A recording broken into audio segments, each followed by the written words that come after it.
Hello and welcome back to another episode of Mr. Mysteries of Black and White with your two hosts, myself, Ed, and my main man, Josh. How are we doing? Very well, thank you, very well. Wow, we've actually been consistent. I know. 2 This weeks is in a mental. row. What do you mean? Aren't you guys lucky? Yeah. but no, how you been, Josh? Yeah, not too bad, mate. Yourself? Yeah, not too bad. Can't complain. Very tired, but apart Yeah. from that, all good. Decent. Well, you can tell it's been a while because I'm struggling. Usually we have a bit of a prologue before we start jumping into it, but I can't think of that, so fuck it. If you listened or watched last week's episode, which we spoke about Bigfoots of America Part 2, or Part 2 if you don't speak Albanian. Josh told us what we was talking about this week, and you can probably see from the title anyway that we're talking about the dark side of Disney.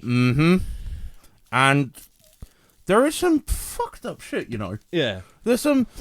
When I say fucked up, I don't mean... Do you know what I mean? They were eating babies and things like that. I mean, like... Oh, hang on a minute. Well, that's not. No. What's the point of this? You know, your dark side of Disney. Like, I want to see like some satanic like rituals. That's the only thing that I couldn't find on them. Like, anything like satanic-wise or anything like that. Oh, I bet there is. There probably is. I bet there is. But, so no, like, the thing is that even though I love Disney, Yeah. you know, ever since being little and everything, and it's just, you know, it's just, nice. Do you know what I mean? Yeah. Like I said last week, it's that you hear that word, Yeah. and that little kid in you does just spark up. You know what I mean? Wrong. But no, I get what you mean. Like, it's that fairy tale, isn't it? When you hear that music of like the intro, Yeah. and everything, like you just know it's going to be good. You can just feel yourself like excited or relaxed. Yeah. You know, it's lovely.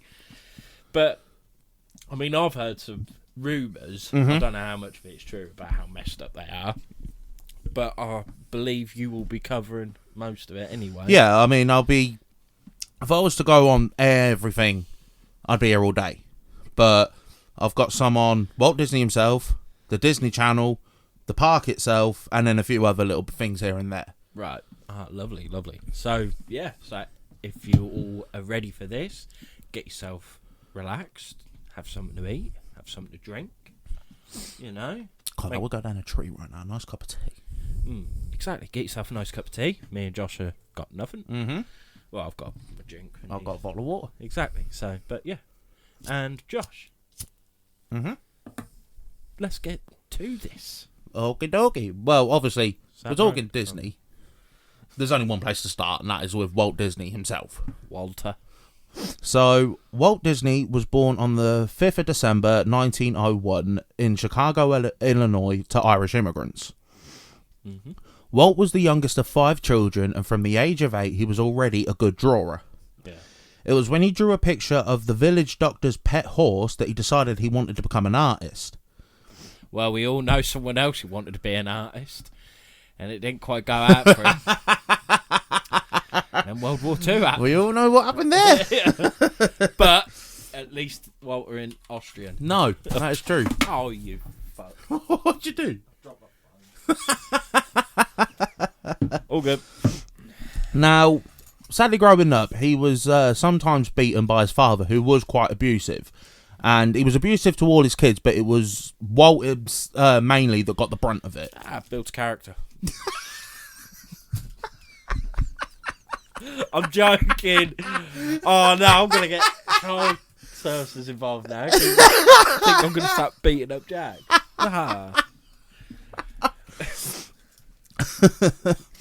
And also, he dealt with quite a bit of trauma in his childhood as well. He always dreamed of owning a pet, to which he nearly did when he found an owl sleeping in his back garden, to which he took to his house, and when the owl was startled, it attacked Walt, and either out of anger or fright, he trampled the owl to death. Yeah, I don't think pets are for you, mate. No, so he's come home, he somehow managed to pick the owl up whilst it's still sleeping, Yeah. take it inside and just, whoa! It's fucking gone for him. He's like, no, you're right, clap.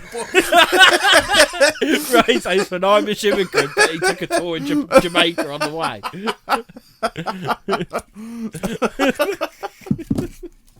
An 8-year-old Walt Disney just, you're a rascal.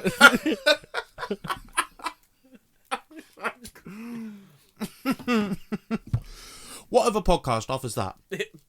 Walt Disney talking Rasta. I think it's a good reason. Yeah, true.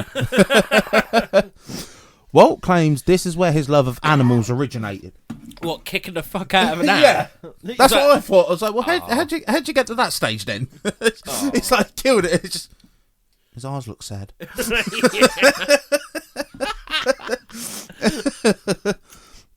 However, many people believe that this is the reason that caused numerous deaths of small animals in Disney movies. So serial killer then.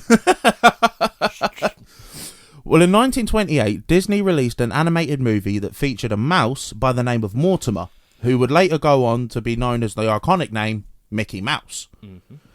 In 1955, Disneyland was created in California after purchasing a giant plot of land, but it wasn't smooth sailing. In fact, when Walt was looking for investors, he was turned down 302 times.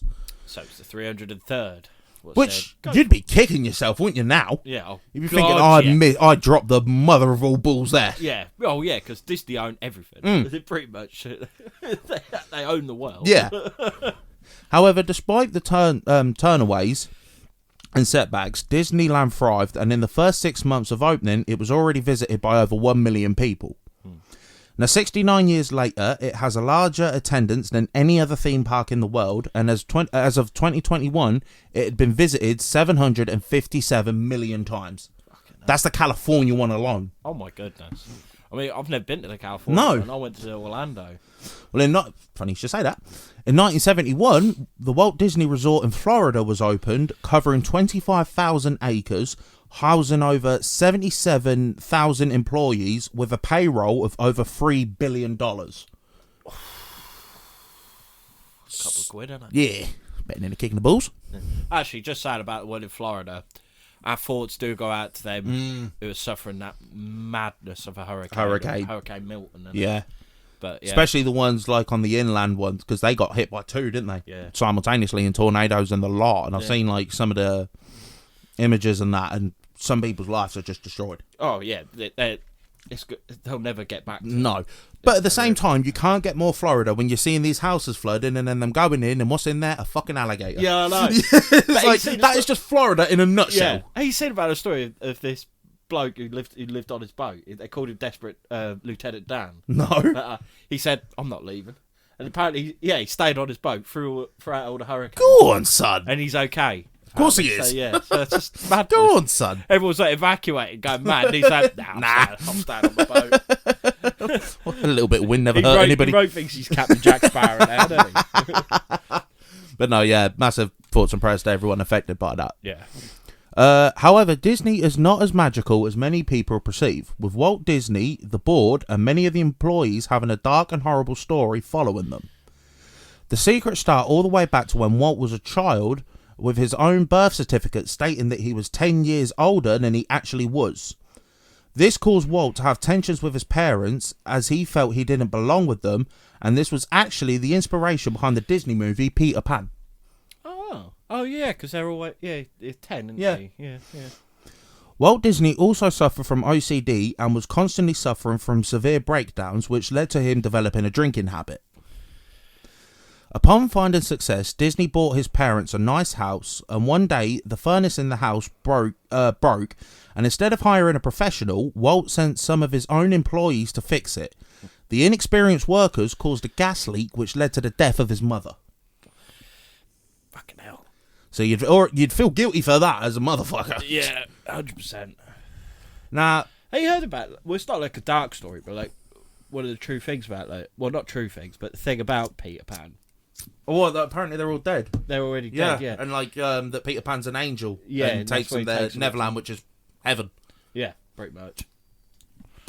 Makes sense when you think about it logically. Yeah.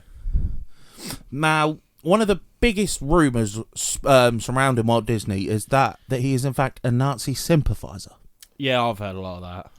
Well, when the Second World War broke out, Walt Disney released an animated anti-Nazi propaganda movie called The Führer's Face. Mm-hmm. As the war was coming to an end, Walt Disney was becoming an anti-communist due to the extreme violence caused by Joseph Stalin. One of Walt Disney's closest friends was J. Edgar Hoover, who worked for the FBI at the time and was charged with hunting down people of progression who wanted a fairer society. J. Edgar Hoover also wanted restrictions on free speech and also promoted moving against the American labor movement. J. Edgar Hoover was called by many a racist, a bigot, and a homophobe, and he even tried to bring down the civil rights movement by meeting with Martin Luther King Jr. Oh, he had a dream. Didn't work out for him. Which one? Hoover. Didn't really work out. Well, no. King Jr. No. Did it. I had a dream. Just don't have dreams, people. That I didn't get assassinated. Okay, I said up with you then, mate. The links with Disney. This links with Disney because he was friends with J. Edgar Hoover, and he himself once testified against some former labor unionists at the House of Un-American Activities Committee. And for his help in 1954, Hoover made Disney a full special agent in charge contact. Sorry. Some of the I think that's auto-corrected. Yeah, that one, but I don't think that's right. But anyway, let's just say it is. Some of the... Say that word again, please. Isolationists in the US also mention things like the Jewish problem, which is the exact words that Adolf Hitler used during his rise to power. Yeah, I was going to say, like, oh, I don't know, that sounds very Holocaust. In the original Three Little Pigs cartoon, the big bad wolf hides himself as a stereotypical Jewish character who's portrayed by having a large phallic nose, a long black beard, ankle-length kaftan, and the wolf also spoke Yiddish whilst dressed as this character. The original cartoon was thought of as very fondly by the Nazi Party. So in between wars, they're sitting there watching Disney. Yeah. See, that's why they say Disney's for everyone. They don't discriminate. What? So are you saying that like today there's cartoons for like Al Qaeda? There's like a sheep that blows himself up, and they're all just like, That's just funny. You see some of them AI generated Disney movie like film things. No. Some of them are brutal. There's actually, I think I have. There's like one with Rosa Parks, and it says like backseat or something. Yeah. There's one of 9/11, and it literally just called The Towers. Yeah, there's so many. They're fucked up. Yeah, I have seen them. Yeah. However, Disney re-released the cartoon in 1948 after the Holocaust, and this character was removed. I wonder why. Yeah. To counteract this, Disney actually donated money to Jewish charities, and a few of his co-workers claimed that he was not anti-Semitic. Fair enough. Walt Disney also attended multiple pro-Nazi meetings at the German-American Bund, aka the American Nazi Party. Right, but he might have attended them, but it don't say that he was a sympathiser. Could he have been going like, come on, They do good sausage rolls. Have you ever tried bratwurst? No, you know what I mean? Like, he could have been like saying like, this isn't the way. Maybe. Like, I just don't know. He also gave a German woman named Leni Riefenstahl a tour of his studios. This woman was in fact a close acquaintance of Adolf Hitler, and he adored her because she made propaganda movies for him. Yeah, but did Walt know that? She too also believed that Jews were the cause to all the world's problems. She even claimed that after a tour of Disney Studios, saying that it was gratifying to learn how thoroughly proper Americans distanced themselves from the smear campaign of the Jews. So, take it out what you will. He might be, he might not be. It don't sound good. No, it's not looking good, Brev. But... Oh, no. So There's only so much protection I can do. Even though he's got to fucking pro-Nazi meetings, I'm like, well, he might not have been like for it. But when a close acquaintance of Adolf Hitler is saying, do you know what? I like him. He's sound. Yeah, he hates Jews as much as I do. Yeah. It's like, how can you defend that? But then again, if she does propaganda films for Adolf Hitler, could she be saying that to create propaganda against Disney because he's meant to Yeah, be this maybe. American. Maybe. I don't know. They're all dead now, so we'll never know. Very true. Very true. So that was just a brief sort of like thing going into Walt Disney himself. That he kicked it out of death. And that's where his love for animals came Yeah, from. somehow. And that's maybe the reason why so many of small animals die in Disney films. Do they?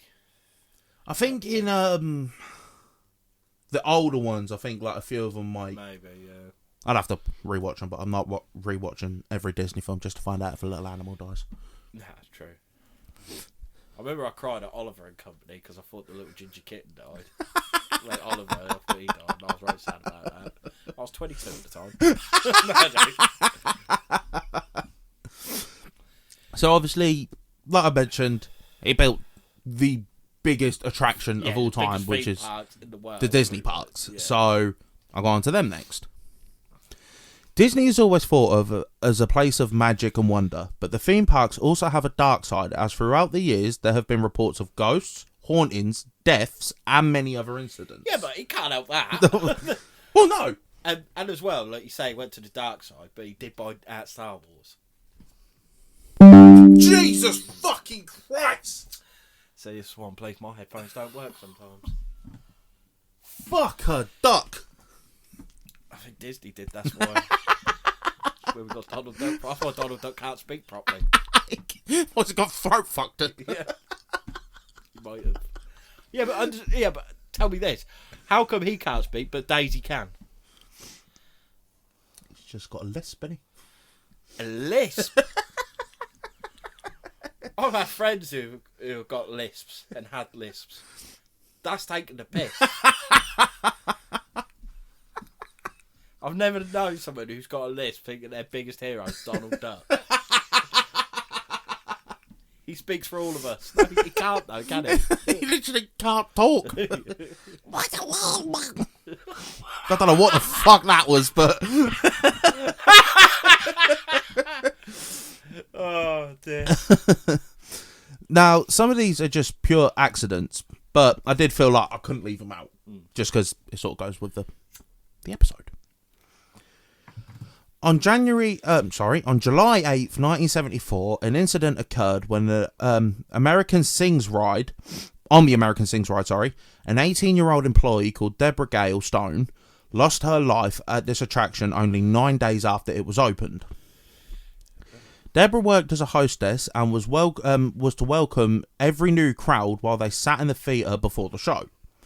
The attraction is a building that had 6 stages linked by a dividing wall which turned every 2 to 4 minutes. So basically it was like a merry-go-round sort of thing. Yeah. Each show lasts 24 minutes and once concluded, the operators had only 45 seconds to get everything ready for the next run. During this quick period, Deborah was sadly crushed between 2 walls as it was rotating. Oh, I've heard of this, yeah. Disney closed the ride as they investigated what had happened, and they also installed safety lights and cleaned out the spot where Stone had died, and the attraction was reopened just 3 days later. Cool, they don't fuck about, do they? Nah. Another one is the controversial launch of Mission Space, even. The ride was designed to simulate what an astronaut may feel like on a rocket ship venturing to Mars. The ride is split into 2 sections, the green mission to Earth or the orange mission to Mars. The orange mission passengers experience a taste of gravity's regular force doubled, whereas the green simulation is mellowed down more. Mm-hmm. There are constant warning signs all over the attraction and even a video and audio warning alerting people who hate simulators, spinning and confined dark spaces not to go on the ride. Right. Which, what more could they do? Yeah, exactly. The warning signs also state that you should be in good health and free of high blood pressure to go on the ride. Oh, I couldn't go on it then. Between 2005 and 2006, 194 people were treated by EMTs after going on the ride. Most of these people were over the age of 55 and mainly struggled with vomiting, nausea and dizziness. 26 people had trouble breathing, 25 fainted, 16 suffered chest pains and irregular heartbeats, and sadly 2 people have died on this ride, one being a 49-year-old female and one was a 4-year-old boy. Oh, shit. So again, when I say about the dark side of Disney, I'm not saying Disney are at fault for every single one of these. I'm just saying these are some traumatic and horrible things that have happened. Could it have been that the rides, they were so keen to get them out there that they weren't tested? They weren't tested properly. Yeah. I mean, that first one, it didn't have any safety lights or anything. No. You'd think, I know it back then it wouldn't be the main concern. No, but it caused someone's life. Yeah, exactly. Yeah, you know what I mean? So with that one, I feel like that's more of the public's fault. Yeah, I agree. Another thing, what I mentioned with the hauntings and ghosts and that, I'm saving that for another episode. Oh, yeah? Yeah, because I feel like that's more of our thing. Yeah. It'll probably be an On the Hunt or something, but Yeah. I thought that needs to be its own. Ooh, ghosts. Now, one of the biggest ones when it comes to Disney parks is actually the Pirates of the Caribbean ride. This is the time. When the Pirates of the Caribbean ride opened in 1967 at Disneyland, California, the prop skeletons didn't look realistic enough. So the company went to a local UCLA medical and purchased real human skeletons for the dead pirate props. You've got to give it to them. They went above and beyond for realism. Didn't Yeah. they? The thing is, as bad as it sounds, it wouldn't bother me. No, not really. I mean, I think they should have put something saying about it, because some people might be traumatised by that. Yeah, I mean, it might be taken out of good. It's not good taste, but I just think you see the skeleton, Yeah, exactly. Yeah. Especially if they were like donated. Do you know what I mean? It's like, And yeah, as well, use my body for whatever you want, sort of thing. Exactly. They got to go to Disney for free. Yeah. They actually got paid to go to Disney. So think of that as you will. Well, between the 80s and the 90s, the skeletons were all removed and replaced with props once more. Right. However, one particular prop is constantly being called into question, as the ride features a scene of a skeleton on a bed, and above them is a skull on the headboard, with many people noticing that this skull looks completely different than any other on the ride. Right. It looks way more worn and has way too much detail and flaws. The rumours claim that Disney forgot to remove this skull. However, a cast member actually confirmed that it was in fact a real human skull, and nowadays it is basically just a regular fact known by Disney fans, but nobody seems to care. Exactly. Look, I think that's pretty sick. Yeah. Especially because it's more worn and everything. Yeah, exactly. It looks like it's part, like, being above the thing. It was. Plus, that will probably bring in more attraction, do you know what I mean? Because you're seeing a real skull. Yeah. There's a lot of people out there. I mean, me for one, I love skulls. Yeah. You know? Do you? I do. All kinds of skulls. But again, no, I think there has to be some sort of sign, because some people might be traumatised to fuck by that. Yeah. But I agree with you. It's pretty cool. Yeah, I just think, just grow up. Skull's a skull, isn't it? Just grow up. It's bone, isn't it? Yeah, exactly. You know, it's not right. So I bet some of these people like watching, I don't know, like medical programs and stuff like that, and they're like, "Oh no, I can't see that because it's actual blood." Like, are you fucking for real? Yeah, like, of course it is. Yeah, I know what you mean. Like, grow up, will you? Oh, people piss me off. And how did that make you feel? Very angry. Just get over it. It's a skull.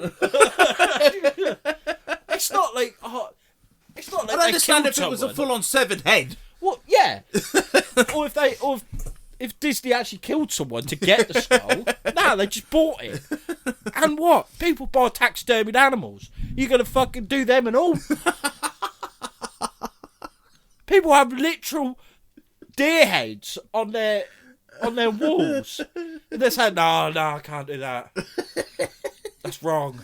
Yeah, it is wrong. I don't agree with it personally. I mean, unless if I ate the rest of the animal, then yeah, no, I get it. But you know what I mean? Look, just grow up. Just get a life. Don't bitch about a skull. I don't know why that's proper triggered you. Yeah, I don't know why it has, to be fair. People won't go on a ride for fact because there's one foot. Fucking human skull. Yeah. Get a life. You ain't gonna like what you see when you. Well, you won't see. You're dead, but you don't know what you. Do you know what I mean? Yeah. Like, you've got a skull. Don't matter. I'm probably talking absolute bollocks. People are like, I don't get what the point of making. I don't even know, but it's just that's annoying. Carry on. One of the most popular attractions at Disney is the Haunted Mansion rides. However, it's not popular because of its fun. In fact, it is most well known because it is a popular destination for people to spread ashes of loved ones. What? One Disneyland employee stated that the Haunted Mansion probably has so much human ashes that it's not even funny. It's not funny in the first place. You man walking through there and you're like, oh, what's that on my foot? Like, it's old Deirdre's fucking... It became so bad that if the ride is shut down due to technical difficulties, it usually is because of the cleanup that must be done at least once per month due to how many ashes are spread there. Why do people think that's a good idea? Like, Uncle Tom's died. And it's sad. Maybe we could spread his ashes. A ride. Any excuse to go to Disney. Yeah. It's what he would have wanted. He's never been. No. Yeah, I know. I remember I watched that film. It had Eddie Murphy and I like him, so it must go where he is. He ain't there, is he? But imagine you're sitting on the ride as well, like a person behind it. You just see him carrying, just get an urn out and just start shaking it. Like, what the fuck are you doing? I'll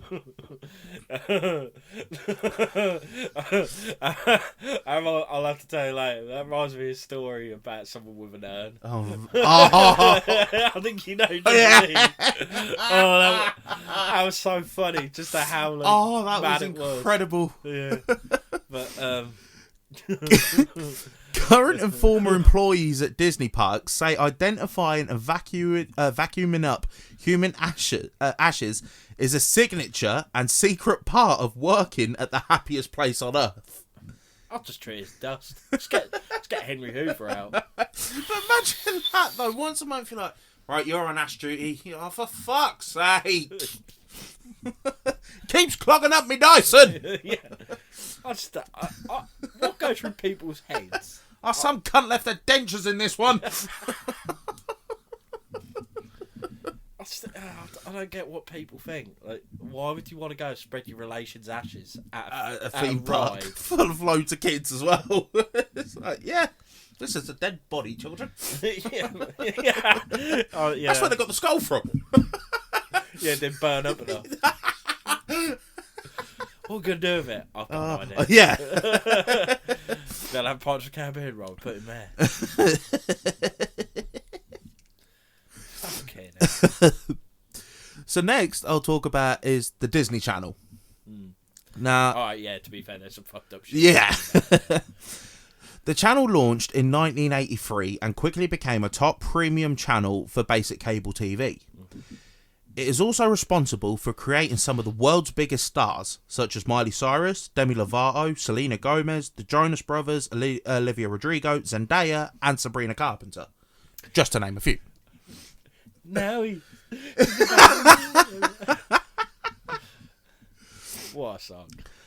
Many of these names have often called out Disney for things such as overworked hours and something that many of them refer to as the Disney machine. Overworked hours, get a life. There's been literal kids that used to work in mines. That is true. And you'll find about overworked hours because you're going to be a star. Fuck off. All you got to do it is for 5 to 10 years and you've got to work a day in your life, you prick. Get a life. Alright, yeah, I get it. Oh, it's child cruelty. Yeah, okay, I get that. Like, they probably weren't tracked very well. But at the same time, there was kids in literal mines. Yeah. There's kids in Going up- sweatshops now. Exactly. Right now. You know, you just... They're there, making your shoes, thinking you taking the piss. They barely got fingers left. They got stubs where they've been sewn off. People feel sorry for the elves when it comes to Christmas because of how quick they have to work. These fuckers are doing it all year round. Exactly. They don't get Christmas off. It's their busiest time.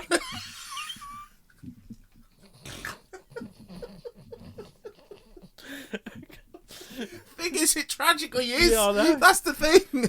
Poor bastards don't even get overtime. No. Why are we laughing at? Oh, Kids in you got to sweatshirts? laugh. If you don't laugh, you'll cry. Yeah, true. Well, TV shows and movies often use children in their productions. However, they're only allowed to use them for a certain amount of hours depending on their age. So many shows often tend to use identical twins whenever they can, so if one child is resting, the other can be acting, and then they swap over and the other twin picks up where the other left off. Well, they couldn't do that in Sweet Life of Zack and Cody. No, they couldn't. However, this wasn't the case with a lot of Disney child actors, so they were simply overworked.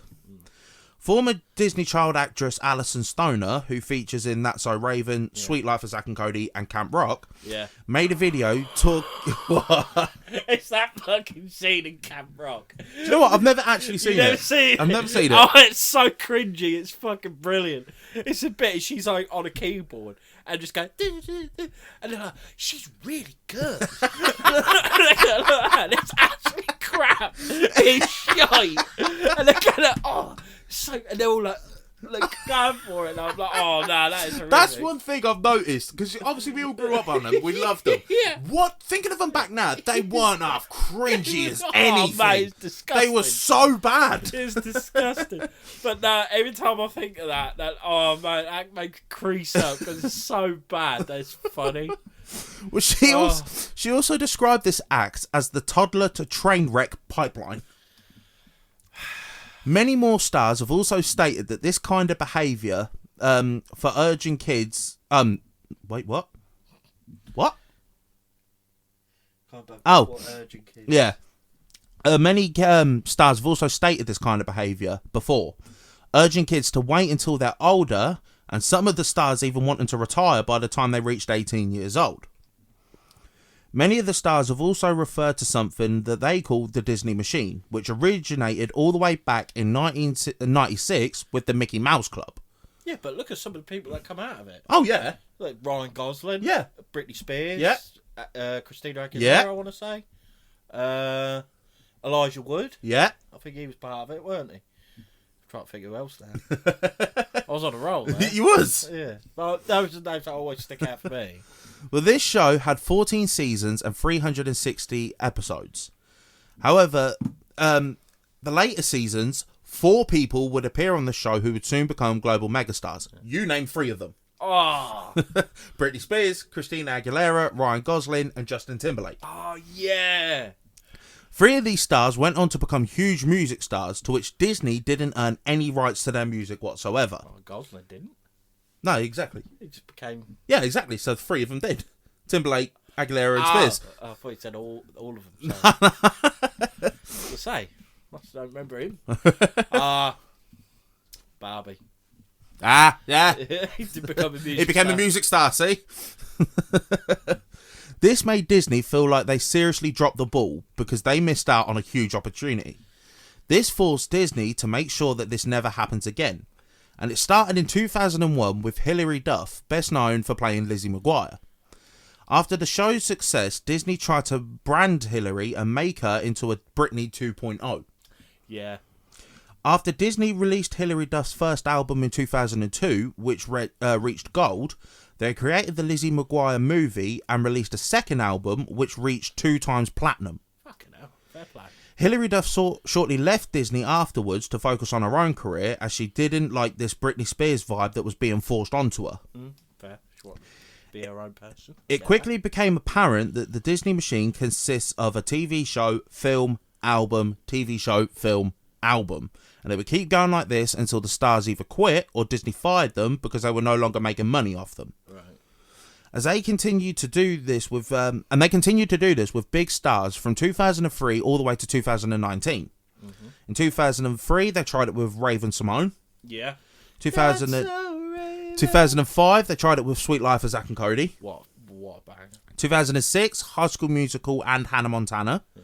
2007, Wizards of Waverly Place. Yeah. 2008, Camp Rock.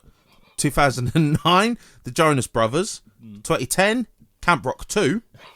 And 2019, The High School Musical, The Musical. Oh, I never see that.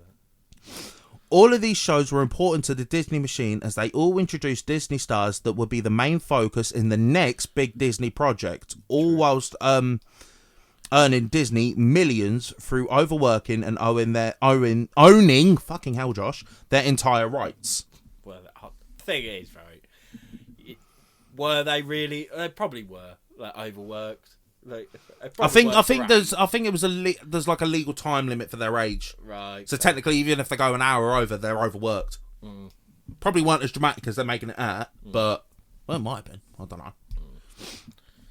A huge part of this Disney machine was Miley Cyrus, who was getting put under a lot of pressure due to Disney constantly exploiting her, telling her to act, dress, perform, behave, and live however they wanted her to be. It supposedly traumatized her whilst filming Hannah Montana as it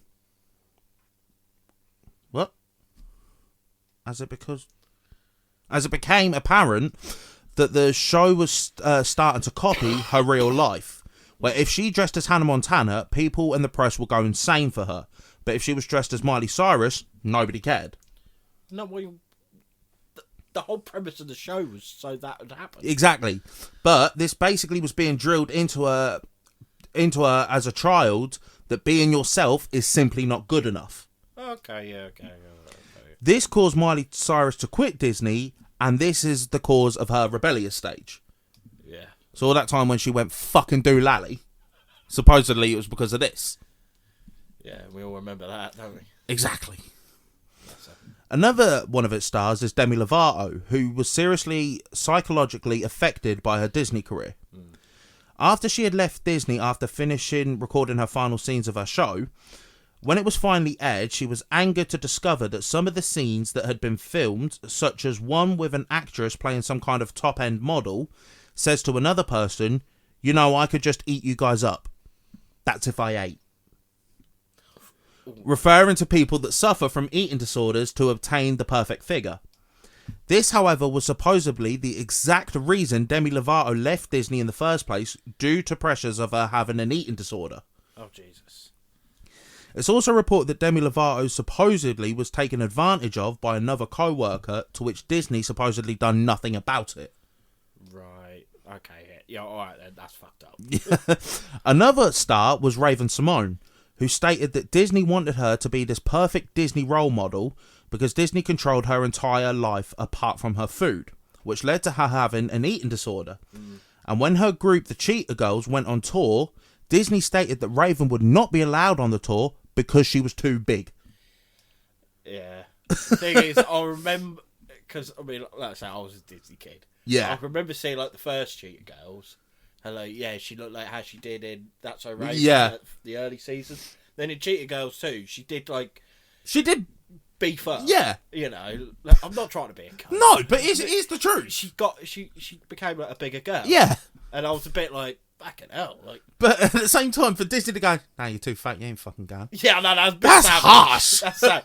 Me and you would never be able. No, we'd be fucked. We would never see Disney.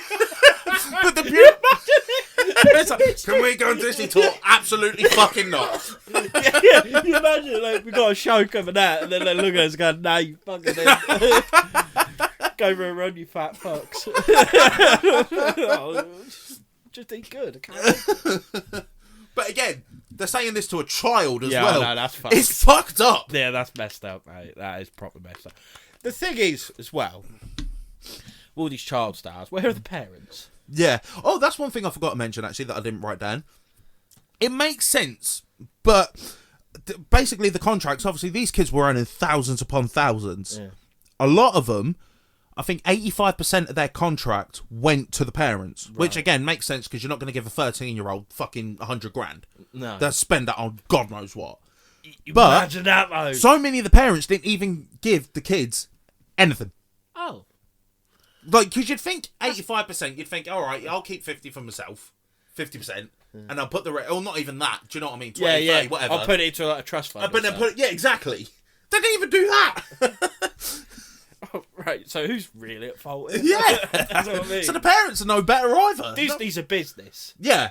It makes sense from from a business standpoint, yeah, they've done some fucking harsh shit. Yeah, but at the end of that, it's a business. The parents, you'd think, but again, you see why people like Miley Cyrus and that end up going off the rails. Because it's like, 100%. my dad's keeping all my money for me overworked and being forced to be this person that I don't want to be. And I'm not even getting paid for it. I mean, I do get that. You imagine if it was, put it in our shoes, if me and you was like part of the Disney machine, and we was told how to be and that, and we was told we couldn't be the way we were. I'd be everything and then some. Yeah, I know. We already had this problem, didn't we, Combo Box? Nah, yeah, we would be fucking amen. We would be fucked. Yeah. Cool, that was a proper slide for me then. Really, yeah. That's a bit naughty for me, but fuck them. They're not even about anyway. Yeah. Money robbing bastards. The next one I want to mention is the saddest one. Animal abuse. Yeah. Many people don't know that Disney are actually responsible for one of the biggest myths around. And that myth is that the lemmings, which is a tiny rodent, commit suicide. Yeah. In 1958, Walt Disney produced a show called White Wilderness, in which part of the show was featured on lemmings, detailing their strange compulsion to commit mass suicide. The reality is that lemmings have a large population boom every 3 to 4 years, and when the concentration becomes too high, a large group of them will set out in search of a new home. Now, even though they can swim, if they reached an obstacle such as a river or a lake, they will try to cross it, in which inevitably causes some of the individuals to die. Yeah. The myth of them committing suicide was believed for many years until an investigation discovered that it was Disney filmmakers themselves who were responsible throwing lemmings off the cliffs to film their documentary. Fucking hell, that's madness. In fact, there is a video on YouTube of this documentary where you not only see the filmmakers doing this, but sadly you can see so many of the lemmings clinging on for their life in an attempt to survive. And if this wasn't bad enough, Disney even added cartoony style and sound effects as the lemmings were falling to their deaths. Oh, no. Fucking savage, this lot. That's madness, isn't Fucking it? savage. It's probably I don't know why, I'm just sitting like a lemon getting launched down. It is that sort of thing. Oh, But no. the thing is, because I watched it last night, because I thought, whilst I was researching this, I was like, I've got to now. You don't actually see them literally picking them up and yeeting them, but you see them like on their cliff edge, and they're standing there like that, and next thing you know, you just see them rolling. It's like, well, how'd they do that then? Oh, right. You can tell somebody's just gone, back off. Go on. Die. Another one is the film Air Buddies. Oh, really? The VHS movies Air Buds was such a huge hit in the late 90s that as the 2000s rolled on, Disney decided to return with a spin-off called Air Buddies, which featured puppies instead. However, most of the issues came about during the filming of the Disney movie Snow Buddies. I remember that. That was what kicked me off why I wanted a husky. Was it? Yeah. That and Snow Dogs. Yeah. With Cuba Good and Junior. Yeah, I remember Snow Dogs because I always wanted a husky with blue eyes to call it Demon. Yeah. And then I got Bolt, which is better. But yeah, and Snow Buddies. I remember I got that for Christmas when I was a kid. Well, younger, and I remember watching it, and it was a puppy like husky, and I'm like, oh god, I want one. Yeah. The film began shooting in Vancouver, and as protocol, any production having animals in the film, the crew must be visited by specialists and animal welfare people. And they're the ones that are responsible for when you're seeing credits where it's like no animals are harmed, and they're the ones that have to sanction that. You're right, yeah. They stated that any puppy imported to be used for this film had to be older than 14 weeks of age due to health complications. Mm-hmm. All 15 puppies used in the film were only 8 weeks old, meaning that they was transported at only a month and a half old. This was not only extremely dangerous for the dogs, but also illegal. During the filming of the movie, Vancouver had been dealing with an outbreak of parvovirus for the past 6 months. This disease primarily affects puppies, and it can be a week to 10 days after exposure before the symptoms start to appear.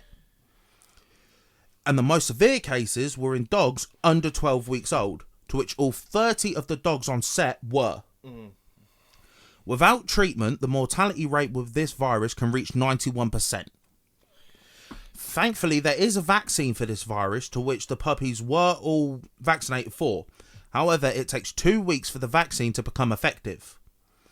Out of the 30 dogs on set, 15 began to show symptoms of illness. All 30 dogs were taken for a wellness check, and they were all diagnosed with having 2 separate parasites, and sadly 3 of the dogs even had to be put down. The rest were put into retirement from filming, and Disney simply replaced them with 28 slightly older golden retriever pups. However, these pups were transported before the parvovirus vaccine became effective. So they gave them it and basically shipped them straight away instead of waiting the 2 weeks for it to do its job. Yeah. Because of this, all 28 were exposed to the virus, and 6 of them became very sick, and a further 5 of them passed away due to the virus. Cunts. It was only after that the production was suspended and finally began complying with the correct rules. Duh. After Disney tried blaming the breeder of the dogs, claiming that they was not inspected before transport, to which the breeder replied stating that Disney asked for dogs between the ages of 6 to 7 weeks, which is illegal. However, Disney told the breeder the plan was to train the puppies for 2 weeks and then film them for another 2 weeks before returning them. Their contract also stated that every puppy not returned, it would cost Disney £1,000 per puppy in restitution, meaning because of everything that had happened, the breeder was owed $25,000. To which the breeder states Disney allegedly continued to use these puppies despite the fact some of them needed to be placed on an IV drip between filming. Fucking hell. It is not known how this court case ended, but due to people's negligence and not following the law, 8 puppies lost their lives in the making of this film. Oh. Now, again, this might be coming from a conspiracy side, but the fact it's not known how this court ends, right? It was settled out. That's what I was getting at, because obviously, if it went to court and Disney won, well, they're going to shout that to the man and saying, see, we're not responsible. But then on the flip side, if Matey Boy won, newspaper headlines and him himself will come out saying, this is what Disney are capable of.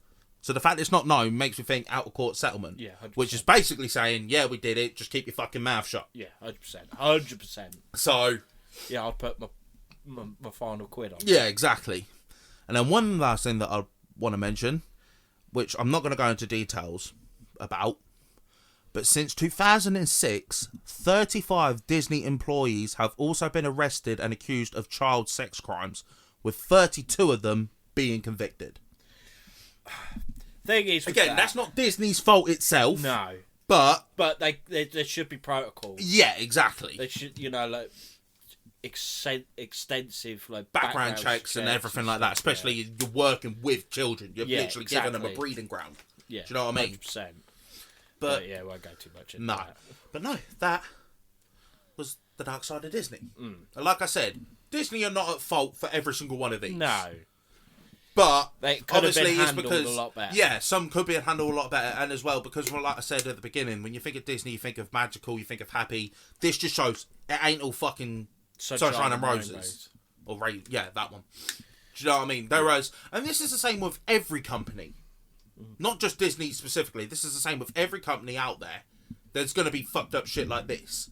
I think it's just because how huge Disney is and how much of a multi-billion-dollar company it is.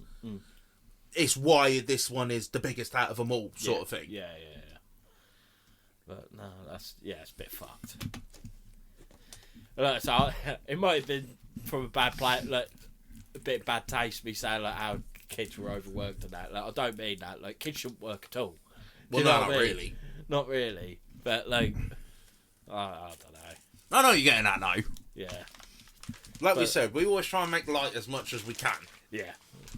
But we can easily still say, like, this shit is fucked up. Yeah, big time.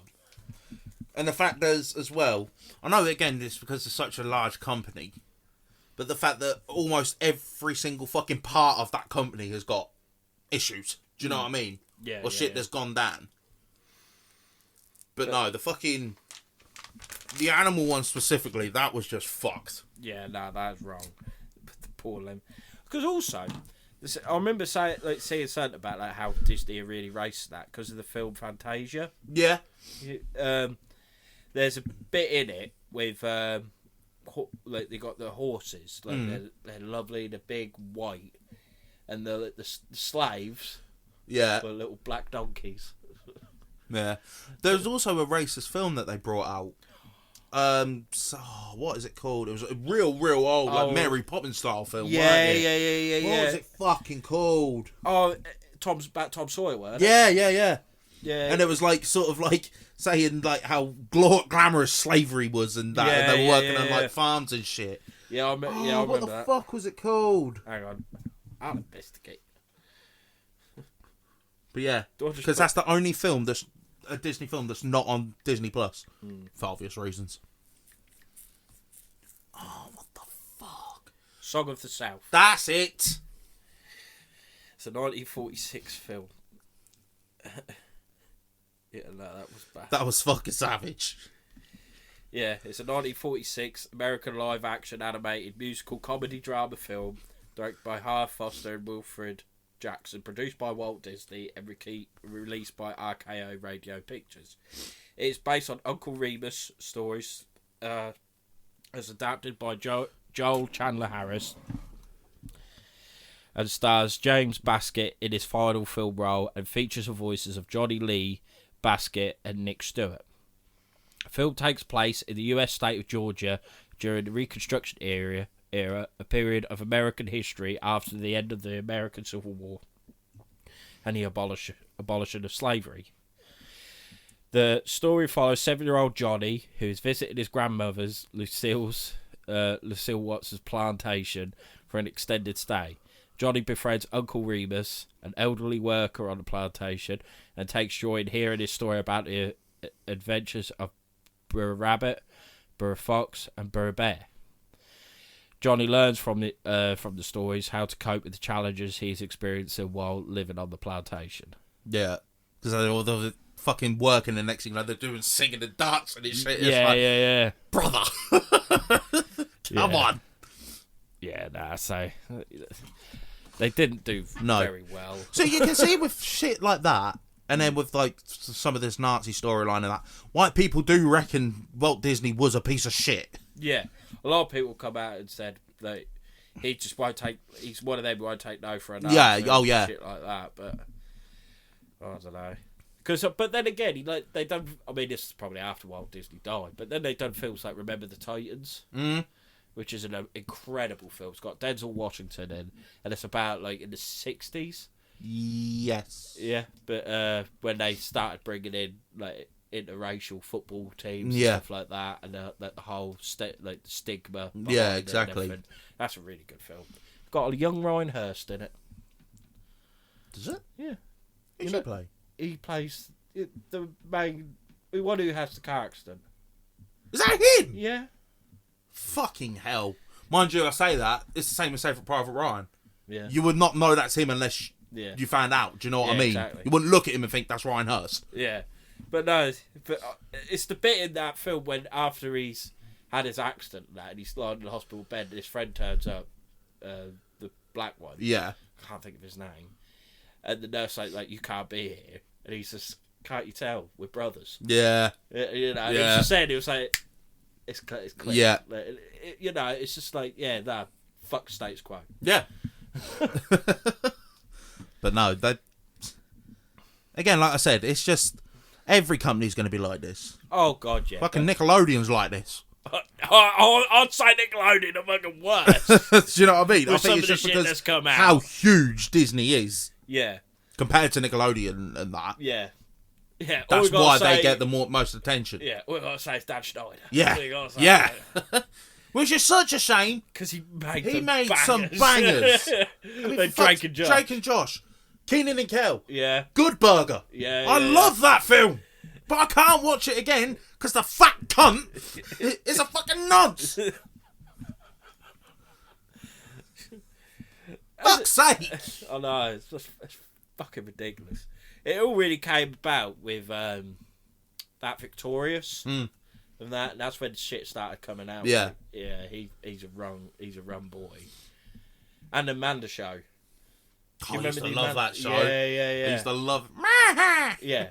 And to be fair, bless her heart, like the shit. Like, she's gone through, yeah. Yeah. And like she don't act at all now, does she, because of that? Nah, you see her, she looks completely different. I mean, like, Beanie, when we were younger and that, she was a very attractive girl. Yeah. Yeah, she don't look like that now. Yeah, I couldn't imagine. Bless her. But no. But it just goes to show, like, but the one thing you can all put this into the same ball with is Hollywood. Yeah. It's just fucked. Oh, yeah. It is fucked. It's just, yeah, It's the biggest cult going. Yeah, oh god, yeah. I mean, like, come on, as a kid, you want to be like a star. Of course you do. You know, like every kid wants to be like Hannah Montana. Yeah. Or something like that, or be an actor. Yeah. Or something like that. But just don't. When you hear the backstories and that, you can see why so many of them do go off the rails. Yeah. I'd go off the fucking rails. I'm barely on the cunts as it is. No, I'm joking. But nah, yeah. If anyone, I don't know why someone just come out of the bush, but like, did your kid want to be a star? if somehow like Jax turns out to be like an unbelievable singer, or could just like pick up a guitar or something and like, just shred, yeah, I'd still be like, you're waiting. Yeah. Like I ain't putting you through that shit. You're too pure, boy. Not yet. Or if you do it, I'm having all the money. Yeah, exactly. That is fucked. Me and Josh are got some places to go. We'll overwork you so we can afford it. Yeah. Nah, that's fucked, mate. And then we'll give you a couple of pennies when you're older. Exactly. It's all going. Feel grateful. You consider it little shit. Yeah, it's all. All right, mate. Guy's going in on my boy there. I forgot what we were talking about. Fucking hell. I was just on about some random kid, and I was like, oh, what, you know, it's Jax. Yeah, I love you, boy. I'm sorry.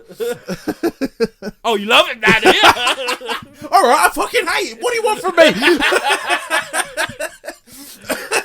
Well, I think we better fucking shut up. Wrap this up, yeah.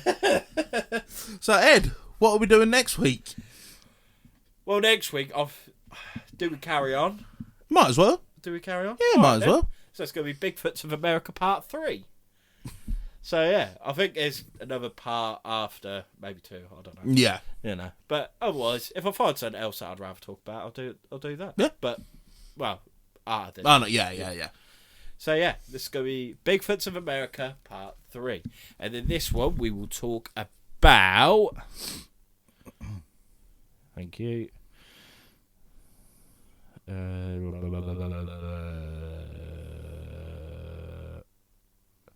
Oh, thank God. Oh, I thought I lost it then. Hopefully these ones, if I could still find something on them, if I can still find something on them. It'll be Big Roadie, Nobby, the Honey Island Swamp Monster, and the White Bigfoot of Oakvale. Decent. So, that wraps up this episode. So, Ed, where can they find us? I'm not fucking having a drink. Right. You can follow us on our Facebook group, which is Mr. Mysteries in Black and White. You can follow us on Instagram, which is Mr. Mysteries _, like the actual underline bit. We're getting good I love at that. We're getting good at that now, you know. You can follow us on Twitter or X or whatever you like to call it, which is Mr. Mysteries 1. You can follow us on TikTok, which is Mr. Mysteries 10. Mm-hmm. We're well over 1,000 followers on that, so what buzz? Mm-hmm. Add to it, please. You could. So they're the 4 socials. Yeah, I won't mention the email because we're going to change it. Yeah, the email is beyond repair, so we're gonna come up with a new email elsewhere. When we do, we'll let you know. Mm-hmm. But you can follow us on YouTube. Mm-hmm. So subscribe, like, comment on our videos, and you actually see our mugs. Hello. And that's where we put all our, that's where we put in our investigations and such, and vlogs and such, which is Myths Mysteries. It's a bugger to find, of course it is, because of the algorithms. So the best way to find it is through one of our socials. And now, on our favourite one. You can see us if you subscribe to Parastream, which is the home of the paranormal. As you can see from my hat, like I said last week, this is the only hat I'm ever going to wear now to do with Mysteries. It is £1 a month. I know that's breaking the bank, but I'm telling you now, if you can't afford £1 a month, you need to have a good look at yourself. You need an accountant. But yeah, £1 a month, and it's not just us. You'll see there's loads and loads of other content creators on there, and recently Jack-o'-lantern has been put on there. And if you like anything paranormal, you probably know who Jack-o'-lantern is. And it's the home of the paranormal. It's the home where you can find stuff on ghosts, goblins, and everything in between. Mm-hmm. So please get on there. As well as seeing us, you'll see these other amazing content creators and see their actual investigations. Mm-hmm. It's not just podcasts, it's actual investigations and originals. They actually do originals, which you won't find anywhere else apart from Parastream. And I've been watching a couple, and they're incredible. They're banging, yeah. They're absolutely incredible. So please, please, please, sign up to Parastream. You will not regret it. There you go, Ian and Ben. No, but honestly, you won't regret it. And I think in the pipeline, Myths and Mysteries might be doing a Parastream original. Mm-hmm. So that will be the only place you'll get to see it. Yeah. And I'm telling you now, It'd be worth it. it will be an absolute banger. Right, Josh, where can they listen to us? Well, even though you already are, if you fancy listening on another platform, or all of them, you can find us on Podbean, Spotify, Amazon, Samsung, Podchaser, Player FM, and iHeartRadio. Fantastic. So, no, thank you very much for watching, or listening, or both. Be sure to check out Parastream, and we'll see you on the next one. Bye. Happy hunting.